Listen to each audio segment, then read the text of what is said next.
Glória a Deus. Abra as vossas Bíblias no Evangelho, segundo escreveu João. Evangelho segundo escreveu João, no capítulo de número 5. Pô, aqui para me ver o horário. Tem um relógio aqui. Meu Deus, é forte, hein? Glória a Deus. Evangelho de João, capítulo 5.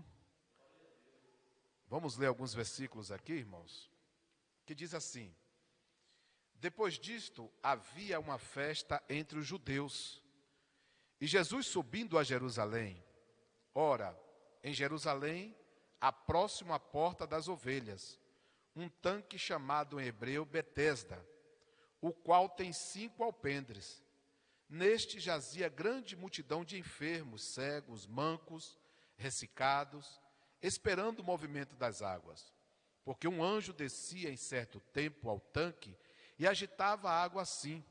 O primeiro que ali descia, depois do movimento da água, sarava de qualquer enfermidade que tivesse. Estava ali um homem que havia 38 anos que estava enfermo.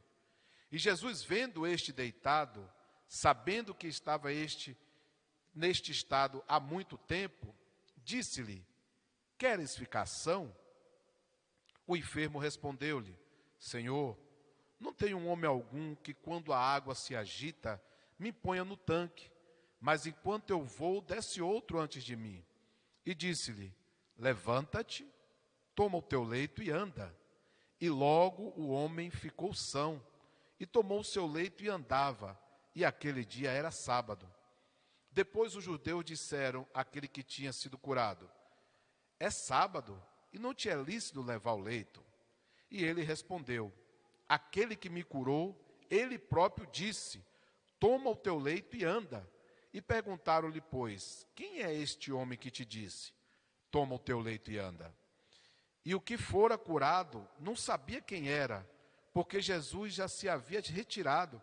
Em razão daquele lugar, havia ou teria uma grande multidão. Depois Jesus o encontrou no templo e disse: eis que já está são. Não peques mais, para que não suceda ou venha sobre você alguma coisa pior. E aquele homem foi e anunciou aos judeus que era Jesus que o tinha curado. Amém? Podeis assentar em nome de Jesus? Louvado seja Deus. Pastor André, que coisa linda, né? A igreja está ficando mais bonita ainda, viu?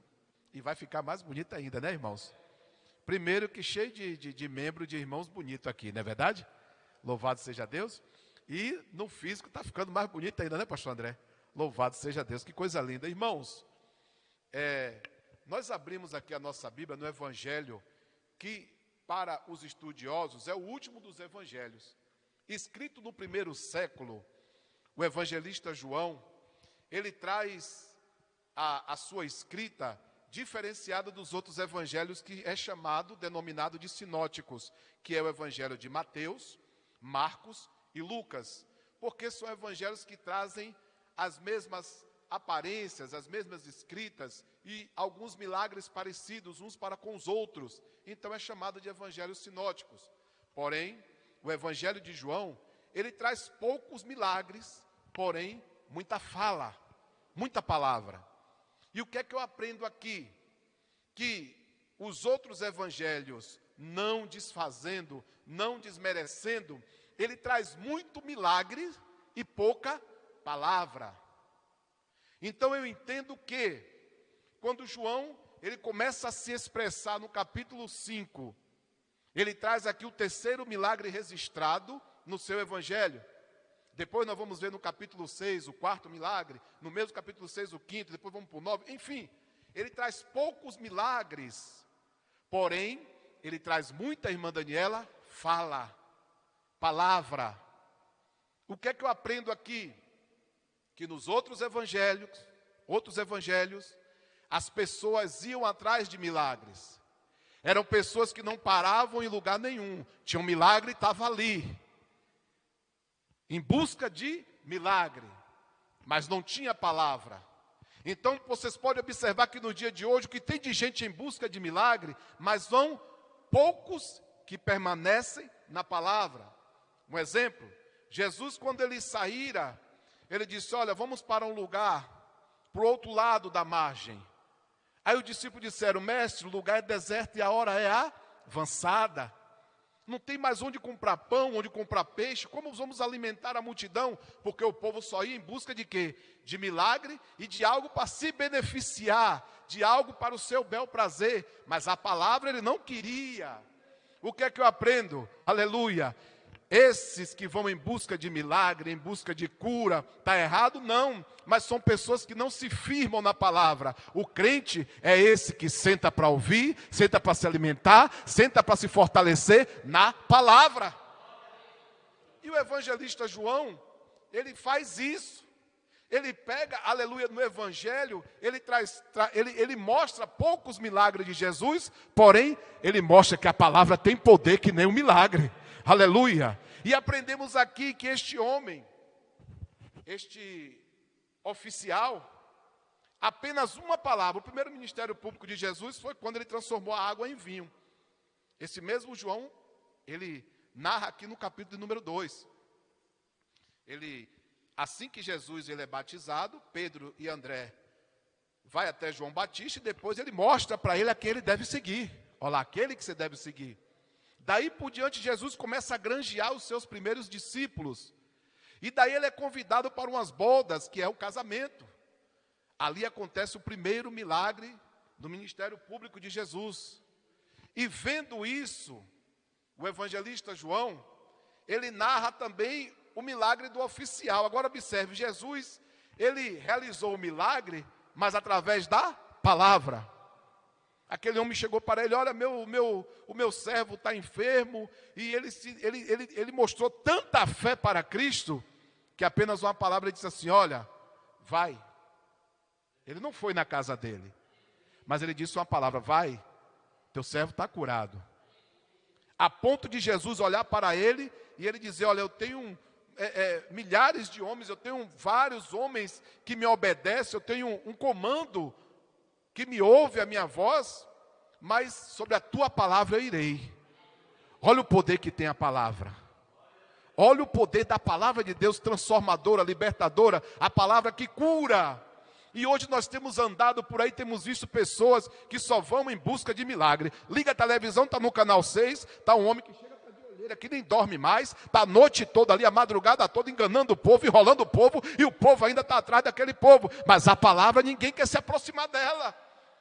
Porque a palavra ela é transformadora. A partir do momento que nós conhecemos ela, nós deixamos de seguir vãs filosofias e nos apegamos à palavra.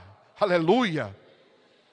E a Bíblia vai nos dizer aqui, nos primeiros capítulos, o evangelista João, ele diz que depois disso havia uma festa. Havia uma festa entre os judeus. E Jesus, ele era judeu, sim ou não? Havia uma festa entre os judeus e Jesus estava lá, meu pastor Adilson, entre eles. Só que ela não menciona, o evangelista João, ele não menciona que festa era essa. Se era a festa das primícias, a festa do tabernáculo, a festa do Pentecostes. Mas ele menciona, ele deixa aqui bem explicado que era uma festa. Agora eu quero trazer a memória da igreja. Quando se ia realizar uma festa em Jerusalém, aplicava-se o verbo subir. Porque Jerusalém está acima do nível do mar, 800 metros. Se eu estiver errado, o pastor André está para me corrigir. 800 metros. Então aplicava o verbo subir. Então Jesus estava saindo da Galiléia e subindo para Jerusalém. Juntamente com ele, a Bíblia vai nos dizer que Jesus, quando realiza o milagre, ele tem que sair logo porque existia uma grande multidão. Olha só, ele está indo para uma festa. O povo é que nem ali no estado da Bahia, existe uma cidade por nome Bom Jesus da Lapa. Não sei se a irmã Cida conhece. Bom Jesus, conhece, pastor José? Bom Jesus da Lapa. E o povo faz a romaria o ano todo.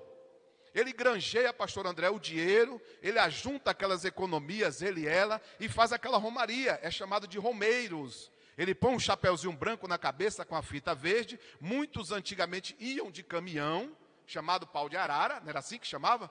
E hoje eles estão indo de ônibus e fazem aquelas caravanas A cidade que comporta, que tem 60 mil, 80 mil habitantes, agora ela está com cerca de 1 milhão, 2 milhões e meio de habitantes. Então a cidade fica daquele jeito. Da mesma forma era Jerusalém nessa época. Na época de Jesus aqui, antes da festa, existia cerca de 10 mil pessoas em Jerusalém. Agora, com essa festa que João está narrando, está subindo para a grande Jerusalém, para passar pela porta dourada, pela porta da glória, 300 mil judeus para adorar, aleluia, louvado seja Deus, a Deus do templo. Agora observa, um lugar que recebe e que tem o seu corpo habitacional de 10 mil pessoas, agora está recebendo cerca de 300 mil pessoas. Como é que não estava esse lugar, pastor André? Daquele jeito. Só que existia uma porta, chamada Porta Dourada, ou Porta da Glória, ou Porta da Cura, Porta do Milagre. Quando o judeu passava por ela, ele colocava a mão na porta, porque eles iam mais por causa dela, e passava a mão na porta e glorificava ao Deus de Israel. Exaltado seja o grande Deus de Israel, exaltado seja o Deus Todo-Poderoso de Jerusalém. Ele exaltava e entrava, e ia subindo, louvado seja Deus, a rampa para adorar a Deus. Isso, 300 mil pessoas. Imagina numa cidade para caber 10 mil, que tem 10 mil, agora recebe 300 mil pessoas, pastor, em romagem. Todo mundo junto para entrar. Jesus, que era para ser o recebido, que era o principal para entrar pela porta, quando ele vai chegando, a Bíblia diz que ele sai, porque aqui o texto fala que estava na porta das ovelhas, que o tanque estava situado na porta das ovelhas. Existiam ali 12 portas.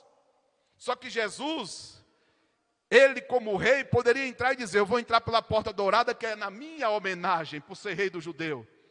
Mas eu vou provar para o meu povo que nós temos que ser humilde e simples. Eu vou entrar pela porta das ovelhas. E ele sai da trilha oficial e vai para o fundo da porta das ovelhas, que fora criado, segundo a geografia e a história, pelos sumos sacerdotes. Para quê?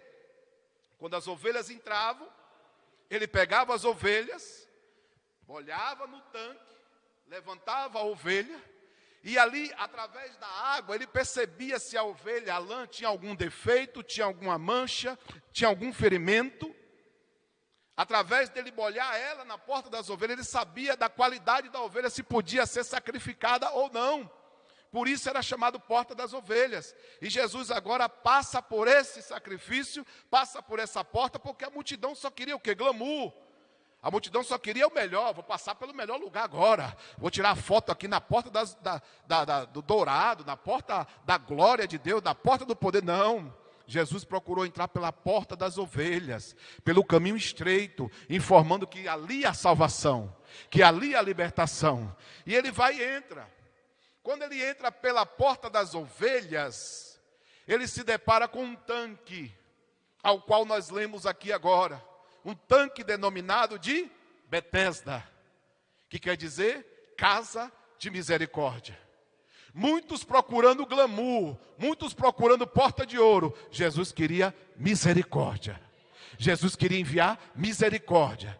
Jesus estava buscando aqueles que precisavam de misericórdias. E quando ele entra, ele contempla aqueles 5, aleluia, alpendres. Para você ter ideia, o tanque, ele tinha cerca de 5 mil metros quadrados.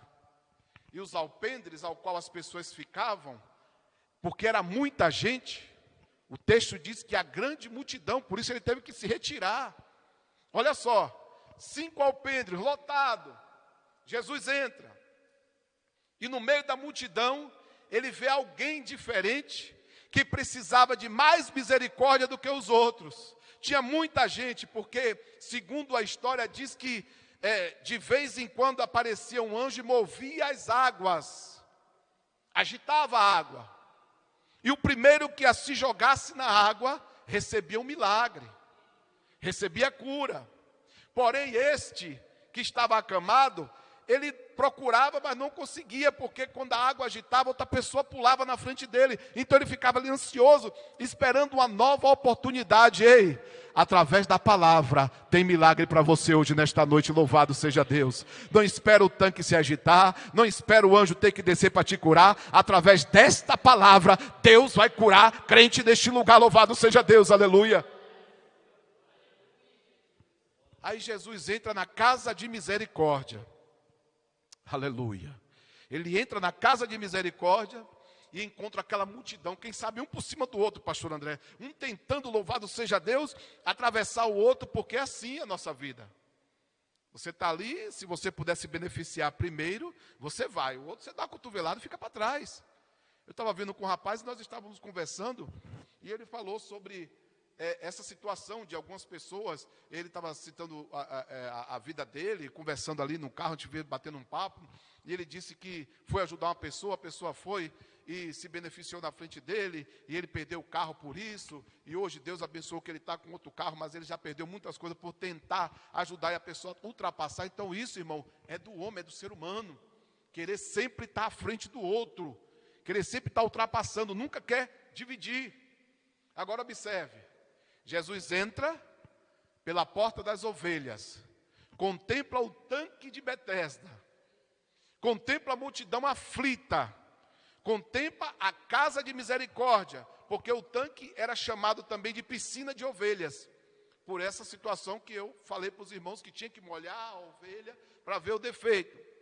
Não era, aleluia, um tanque precisamente, era uma piscina mesmo grande, onde as pessoas ali entravam, e segundo a história diziam que eram curados mesmo, irmãos. Após o agitar da água, as pessoas saíram dali curadas, e contava-se o testemunho, e era levado até o sumo sacerdote para comprovar o milagre. Agora observe, toda aquela multidão, pastor, em busca de um milagre, e um só foi curado através da palavra, aleluia. Essa palavra é fiel e verdadeira. Essa palavra, ela cura, ela liberta, ela salva, ela tem direção, louvado seja Deus, aleluia. Louvado seja Deus, através da palavra. E a Bíblia vai nos dizer que, eu frisei esse texto, e vou passar para os irmãos, o segredo que Jesus revelou aqui no texto, para este homem que já estava há 38 anos. Agora observe, 38 anos, ele tentando e não conseguia. Após ele ser curado, a Bíblia diz, pastor André, que ele pegou o seu leito e saiu. Eu quero entender que esse leito dele seja, como nós tínhamos ali na Bahia, eu convivi com esteira de palha, sabe, pastor? Não sei se os irmãos sabem, esteira de palha. Você enrola ela, você abre, ela é bem fresquinha no calor, você põe ela, coloca o lençolzinho fino, é coisa linda do chão, né, pastor Adilson? Maravilha, esteira de palha. Então, provavelmente, o leito deste homem, missionário Cida, fosse uma esteira de palha, enrolado. E ele estava deitado, aguardando a oportunidade que até o momento não tinha. Mas quando Jesus, vendo a sua dificuldade, e vendo que ele já estava ali através da sua onisciência, através do seu poder, ele viu que aquele homem já estava há 38 anos tentando e não conseguia. Ele perguntou para ele assim: quer exceção? Aí ele olha para ele, ó, eu quero, mas sempre que eu tento vai alguém primeiro. Ou seja, ele deve ter dito para Jesus assim: eu quero, mas você pode me ajudar a empurrar na água? Você pode me jogar na hora que agitar? Mas ele não entendeu a palavra. Jesus estava dizendo, quer exceção? A palavra vai te curar. Quem está aqui na sua frente vai te dar a cura. E ele agora falou assim, quero. Jesus falou assim, então levanta do seu leito e toma ele e anda. Ele não entendeu nada, mas ele foi pela palavra de Jesus, ele pegou o leito, se levantou e andou. E começou a glorificar a Deus, porque ele foi curado pelo poder da palavra, e não pela água milagrosa. Ele foi curado pelo poder da palavra de Deus. Agora fica um monte de charlatão vendendo melzinho, vendendo água aqui, vendendo gravata que cura, paletó que liberta. Irmão, quem cura é Jesus Cristo, através da palavra, aleluia. Agora tem um segredo, ó. Depois Jesus encontrou o homem, olha só. A multidão que estava, o tanque, 5.000 metros, 66 por 60, que dava 5.000 pessoas dentro dele, nos alpendres. Aí Jesus, agora no meio daquela multidão, apertado, o pastor André, vai se saindo e vai até o templo. Quando ele está no templo, antes disso, os homens da lei começam a indagar, a perguntar para o homem: ei, como que você está carregando o leito em pleno sábado?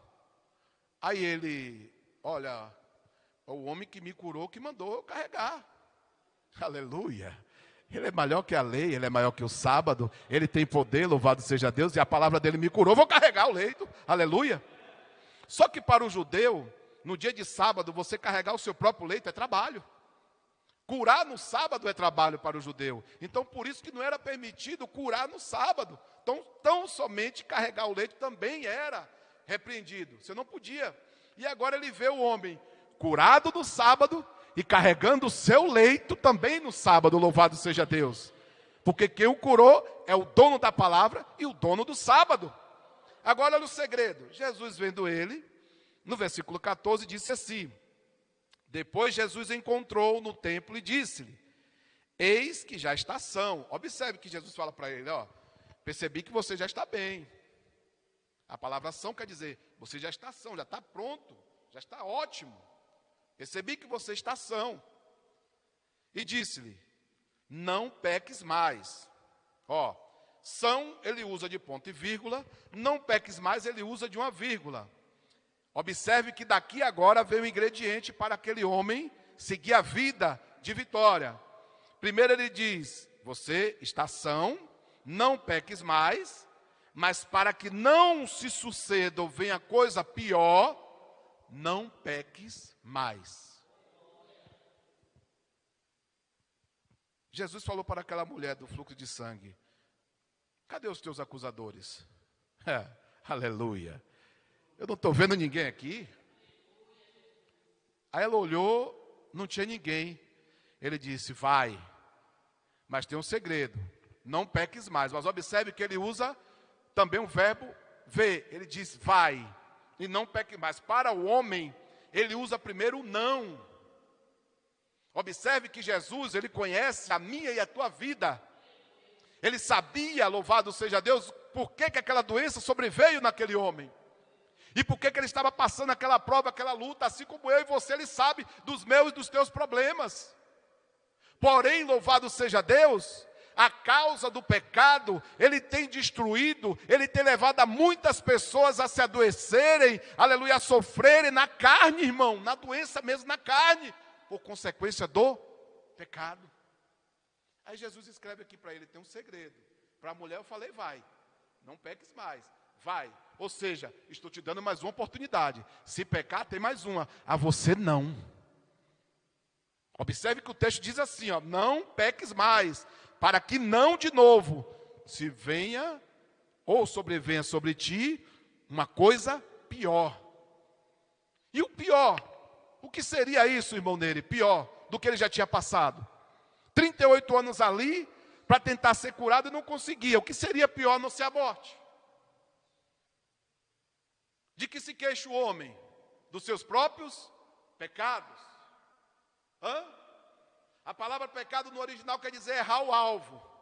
Eu tenho um alvo aqui que foi exposto para aquele homem de 38 anos de idade. Como um bom atirador, eu sei que o alvo, ele carrega consigo um círculo vermelho, um círculo branco, um círculo vermelho, um branco, até encerrar na bola vermelha central, não é assim? As pessoas pegam os dardos, pega quem é bom de tiro de longe, atira com fuzil, com rifle, sempre está tentando acertar o alvo. Mas observe que no mundo espiritual, quando ele fala que pecado é errar o alvo, é que ele está dizendo: você foi, acertou a lateral do alvo. Você acertou o alvo com 3 tentativas, você atirou no centro do alvo uma vez só. Oh, sou melhor não. Isso está dizendo que você está se aperfeiçoando, precisa melhorar mais. Quando ele traz ali no alvo o vermelho e o branco, quer dizer, você está sendo purificado pelo meu sangue, mas ainda falta um pouco para atingir o branco. Está entendendo o mistério? Aleluia. Para estar limpo 100%, ainda falta ainda um pouquinho. Aí a pessoa acha porque hoje ele levantou bem, hoje ele fez uma boa ação, levou marmita, estou bem hoje. Não, irmão, é todo dia uma guerra, é todo dia crente mata leão, crente mata urso, para se manter de pé, louvado seja Deus. Porque Satanás, ele não brinca. Ele não brinca, irmão, com a mim e com a tua vida. Ele não brinca. E para Jesus dizer isso para aquele moço, para aquele jovem, irmão Nery, é porque Jesus já sabia que após a cura, ele poderia, como muitos que vão em busca dos evangelhos da cura e não da palavra, volta de novo, com os mesmos problemas. Eu tive numa situação, e estava ali com o irmão e tudo, numa benção na campanha aqui, num bairro aqui próximo, pastor Honório, né? Que é o senhor das campanhas ali, uma benção de Deus, pastor Honório. E na hora ali o pessoal chegou e falou assim, não vai ter revelação? A maior revelação é a palavra de Deus, irmãos. Se o Espírito Santo de Deus quiser trazer algo revelatório da sua vida, ou algo da vida de qualquer outro irmão, isso é consequência, isso é a oblação do Espírito Santo. Mas que eu vou para o culto apenas para ser revelado, eu sou crente apenas de ouvir, não de praticar a palavra. De ouvir, eu falo de ouvir, é aqueles que estão assim, hoje eu vou ali. Não, hoje está tendo poder ali. Hoje a Maria do Pandeiro está tocando e está caindo fogo. Está entendendo o mistério? De ouvir, não de ouvir e ouvir a palavra de Deus. Porque se verdadeiramente muitos ouvissem a palavra, estava curado, irmãos. Não andava em círculos, acertava o alvo de primeira. Aí Jesus disse para aquele homem, pastor André, já estou terminando, pastor, para não atrasar, aleluia. Disse para aquele homem, para que não se sobrevenha sobre ti outra coisa pior. E se retirou. Observe que depois que Jesus realiza o grande milagre, e que ele sai ali do tanque de Betesda, e ele vai para Jerusalém, ele só vai buscar em Jerusalém, ele só vai se apresentar em Jerusalém, depois que ele cuida da ovelha na piscina. Aleluia. Porque o tanque de Betesda é também tanque o quê? Piscina de ovelhas. Então Jesus estava na qualidade de o quê? De sacerdote, analisador da ovelha. Analisador é aquele que cuida, que olha e que diz que está aprovado. Então Jesus, depois que ele pegou a ovelha, olhou no tanque, viu que estava curado, ele saiu para ir para o templo. Olha que coisa linda. A Bíblia, ela toda, irmãos, todo o Evangelho, toda a palavra de Deus é coisa linda, pastor. Ela transmite algo para a gente, libertador, ela traz algo para a gente, louvado seja Deus, que aumenta cada vez mais a nossa fé. Enquanto muitos estavam preocupados com o muro, com o portão, que naquele grande dia a Bíblia diz que vai ser derribado, vai ser aberto, né? Quando Jesus chegar sobre os ares, os mortos ressuscitarão, vai ser rompido ali, grande Jerusalém vai se abalar, um grande terremoto. Jesus estava lá dentro, com o povo. Jesus estava atrás, ali na casa de misericórdia, de curar vidas, de libertar vidas naquele lugar. E não é diferente dos dias de hoje. Através dessa palavra aqui, Jesus quer salvar vidas. Jesus quer libertar vidas. Mas precisa de um algo a mais. O que queres? A palavra ou o milagre? Ô irmão, mas agora você me deixou. O que queres? A palavra ou o milagre? Eu estava conversando com um colega, eu não vou citar o nome do ministério, respeito, né? Mas ele foi num determinado ministério, em Santo André, e quando ele chegou ali, pastor André, ele estava lá, e aquela coisa eufórica, o povo ali e tudo, parece que deu uma esfriada no meio do culto na Santa Ceia, e o ministro, que estava ali dirigindo o trabalho, disse assim, vocês estão parecendo crente da BT. E aí ele saiu, ele se retirou, porque ele estava fazendo uma visita. Então quer dizer que eu só sou crente se eu falar em línguas, Se eu pular, se eu me jogar daqui para lá, o Espírito Santo ele opera da forma que ele quer. E quem ele quer? Ele hoje me trouxe aqui para falar, através do Espírito Santo, a palavra. Aleluia. Se ele quiser me usar, eis-me aqui, em línguas estranhas. Se quiser usar em profecia, eis-me aqui. Mas ele me trouxe a palavra. Aleluia. E quando nós nos alimentamos da palavra, nós nos fortalecemos nos dias maus, irmãos. Tem um hino que fala assim: sei que essa palavra é verdadeira, por isso espera a vida inteira. A palavra ela é fiel e verdadeira. João, o que veres? Um livro, um rolo. Simbolizava o quê? A palavra de Deus, irmãos. Então, através da palavra, eu vou liberar uma palavra da parte de Deus. Que queres? Aleluia. O que queres nessa noite? Louvado seja Deus. Aleluia. Você precisa de algo da parte de Deus, você que está nos assistindo, você que está aqui hoje no culto adorando a Deus, precisa de algo da parte de Deus que eu não posso te dar, mas Deus pode te dar. O anjo não vai te dar nessa noite, quem vai te dar é o próprio Deus, através da palavra. Louvado seja Deus. Aleluia. Amém? Você pode se colocar de pé em nome de Jesus? Aleluia. Louvado seja Deus. Sobre essa palavra, aleluia, louvado seja Deus. Nosso Senhor Jesus disse para aquele homem: toma o teu leito e anda. Louvado seja Deus. Sobre esta palavra, Senhor, que aqui foi revelada nesta noite, aleluia, eu creio em nome de Jesus, Senhor, que sobre esta palavra, vidas que necessitam, Senhor, aleluia, de algo mais nessa noite, aleluia, está recebendo agora em nome de Jesus Cristo. Pai, visita essas vidas agora, os que nos assistem, os que aqui estão, os que vieram, meu Deus, aleluia, buscar pelo seu ente querido, que veio buscar, Senhor, por um colega de trabalho, por uma colega de trabalho, que veio pedir nesta noite, Pai, aleluia, ele veio em busca de uma palavra, e através dessa palavra, está sendo liberado um milagre, Senhor, em nome de Jesus Cristo, Pai. Em nome de Jesus, Pai. Em nome de Jesus, Deus. Abençoa essas vidas agora, Pai. Abençoa, Senhor, a família El Shaddai. Abençoa, meu Deus, as vidas que passam em frente a este templo. Abençoa os obreiros desta casa, os pastores. Meu Deus, em nome de Jesus, Pai, o conjunto que te adora. Abençoa os irmãos, Pai, todos os trabalhos desta casa. Em nome de Jesus, Senhor. Em nome de Jesus, Senhor. Em nome de Jesus. Louvado seja Deus. Amém, meus irmãos? Que Deus abençoe os irmãos, em nome de Jesus.